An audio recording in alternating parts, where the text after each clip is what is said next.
আসসালামু আলাইকুম চাচা। ওয়ালাইকুম সালাম। আচ্ছা চাচা, আপনাদের হোটেলে সর্বনিম্ন খাবার কত টাকার আছে? আমাদের এখানে সর্বনিম্ন খাবার হলো 1 প্লেট মুরগি, 1 প্লেট ভাত, 150 টাকা, আর ডাল ভাজি অপশনাল। আচ্ছা চাচা, আপনি যে মুরব্বিটা দেখতেছেন না, উনি আমার কাছে একবেলা খাবার আবদার করছে। ওনার কাছে টাকা নেই, ওনাকে খাওয়ানোর জন্য আমি হোটেলে নিয়ে আসছি। আমার কাছে আসি 100 টাকা। এখন 100 টাকার মধ্যে কি ওনার কোনো খাবার দেওয়া যায়? আপনার কাছে টাকা নাই না? না, আমার কাছে টাকা নাই।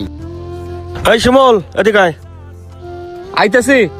বলেন মহাজন। শিমুল, ওনার কাছে টাকা নাই, ওনার কাছে 100 টাকা আছে। 1 প্লেট মুরগির মাংস দে, আর ভাত যে কয় প্লেট খাই দেখে যা। যান, আপনারা টেবিলে বসেন, যান। চাচা আসেন।